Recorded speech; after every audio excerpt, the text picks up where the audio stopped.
Republicans in Congress want to cut medical research to pay for tax cuts for billionaires.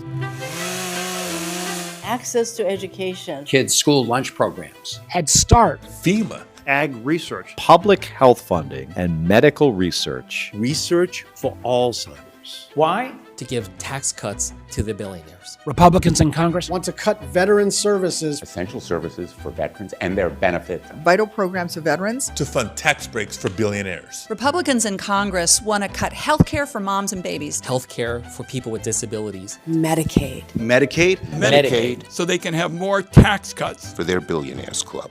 Republicans in Congress want to cut the support for 2/3 of our seniors who are in nursing homes. Literally, to kick seniors out of nursing homes. In order to pay for tax cuts for billionaires. Massive tax cuts for billionaires. The billionaires. For billionaires. That ain't right. Last year, I told Lakin's grieving parents that we would ensure their daughter would not have died in vain.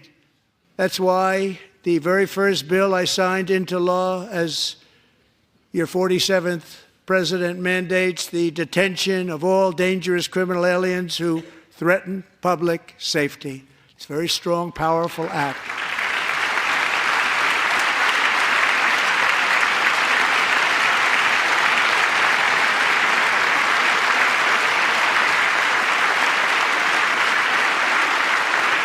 It's called the Lakin-Riley Act. So Allison and Lauren, America will never, ever forget our beautiful Lakin Hope Riley.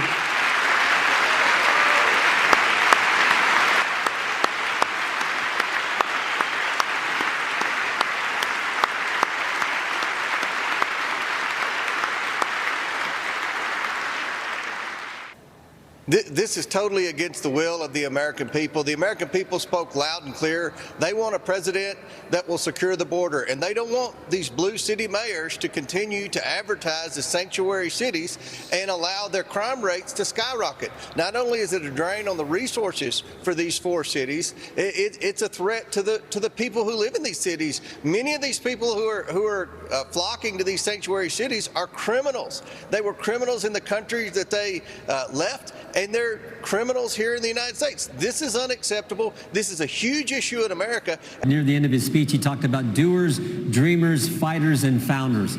That is the American people. That's the American spirit. Your riff was great. That's the American spirit that has always risen to the occasion, accomplished good things. And then he got into some of the specifics.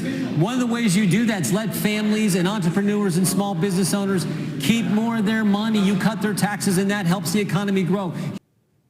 In just 6 weeks in office, President Trump has overseen an incredible turnaround.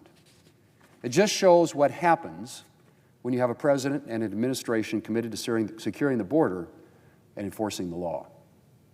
And Senate Republicans are committed to answering the president's call for additional funding to protect our borders, enforce our immigration laws, and get dangerous criminal aliens off of our streets. He wants to secure the border. That's going to make East Tennessee more secure. He wants to unleash energy sector to where we'll be energy independent and an exporter. That means lower gas prices. And once you unleash energy, what that does for inflation is it drops it down. And that's going to help the people in East Tennessee as far as being able to go to the grocery store. Our rural hospitals will close if they have these $800 billion cuts in Medicaid. They are the only way rural people can get health care, and they are often the largest employers in many of these rural counties. We have community health centers where rural people can walk in and get decent health care. They can't go to a hospital that's 50 or 100 miles away, and then they'd have to sit in a waiting room. That reconciliation bill that you keep hearing everyone talk about, it ties into this middle of March deadline on the discretionary spending, because in tandem with what we're trying to do with budget neutrality and cut and all the things that it's going to take to extend the Tax Cuts and Jobs Act and the things that President Trump wanted to do, we also have an agreement put in the reconciliation instructions that we would hold the discretionary spending flat for the next 2 years. And so this all is in tandem. It's all going to work together. Dr. Carlo, why is that so significant to North Texas, and why is this such a bad thing? Well, you know, in Dallas, Medicaid is so critical for our children, for pregnancies. You know, most of our kids that are growing up in our schools are on Medicaid, and that's how they receive their health care. So that's how people grow up in our community, is receiving health care through Medicaid.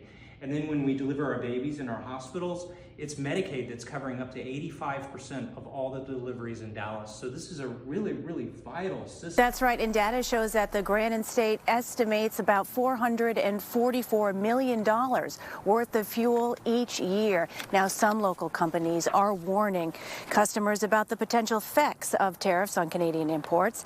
Richard Corning of Northwood told News 9 he received a letter from Irving last month saying his contract would be impacted by the changes. Fuel oil is not the only thing to keep an eye on. If they do non-monetary tariffs to keep us out of their market, then we will do non-monetary barriers to keep them out of our market. There's a lot of that, too. They don't even allow us in their market. We will take in trillions and trillions of dollars and create jobs like we have never seen before. Trump said to our farmers yesterday on Truth Social, quote, "Tariffs will go external on products on April 2nd. Have fun," end quote. Have fun? Have fun? When retaliatory tariffs strike our farmers, just as they did in the first Trump administration, it's not going to be fun. It's going to be a nightmare for our farmers.